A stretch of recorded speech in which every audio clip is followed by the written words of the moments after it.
Hi, Marilyn here with Saturday Sampler. We're back with February, and I'm here to talk about how to cut your mirror image V-blocks using the Deb Tucker V-block trimmer from Studio 180. So the first thing that we're going to be cutting are our what we call the center triangles. Okay, so this is going to be with our fabric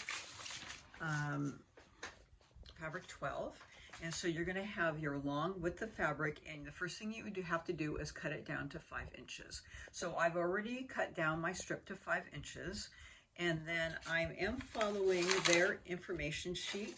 So you, with the ruler, you get a information, the V-block ruler, instruction sheet that comes with the ruler. And then if you've lost these or you don't have it, you can always print them off from their website.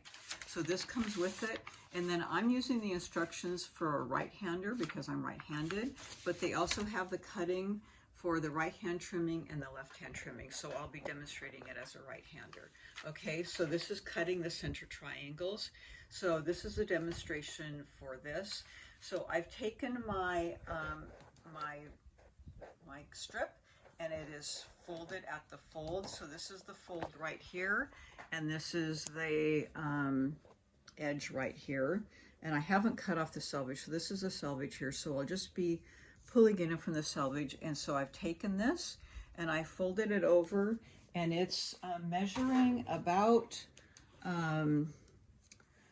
it's about like 2 3/4 inches over at the fold. Okay, and on this ruler it will say it has 2 lines, and then this is the heavy line says cut line for side triangles, which is the thick line, and then this dotted line says fold line for the center triangle, and that's the one we're going to be using.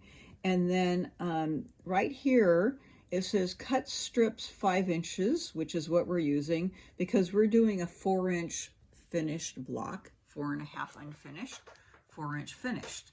So and for me to just remember what I'm doing, I have a little roll of tape that I use that sometimes to mark, my blocks.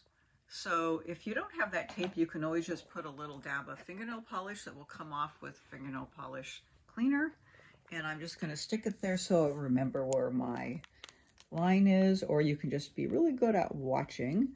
It will remind you because the top will go to the top of the block. So I'm going to set that line here on the dotted line, not the thick line. If you do it at the thick line, the cut's going to be too big. So the dotted line is here, and it's at the 5 inches. And this is our very first cut. And it is taking account cutting off the selvage, but I'm trying to be efficient with my fabric. So the selvage ends right there, and that's on my 5-inch. And then I'm going to take my rotary cutter, and I'm going to cut off that first cut. And that's just my waist right there. And when I open it, look at that. That's my first one. So I've cut a bunch from the very first time, and these are what I'm going for, but that's just my sample. Now, my next cut, because I can't cut obviously like that again, I'm going to flip this over. Just take the bottom and flip it. Okay? So now what does that look like? That looks like a triangle, right? So what they do is I'm going to put this on my 5-inch line, and if you can see that, there's a little triangle line. That triangle line and my 5-inch line is going to line up right at the point. So there is my line right there. There's my point, and there's my 5-inch line. So my next cut is going to be right here. Okay, and that matches my triangle. And then I'm going to flip it over and just keep doing the same thing all the way along, flipping it back and forth. So you just keep going, and you actually only need to do a total of 4 cuts total to get 8 of these units, and that's all you need for the block. Okay, so now we're going to move forward, and we're going to be doing the side cuts. So I'll see you back in a minute.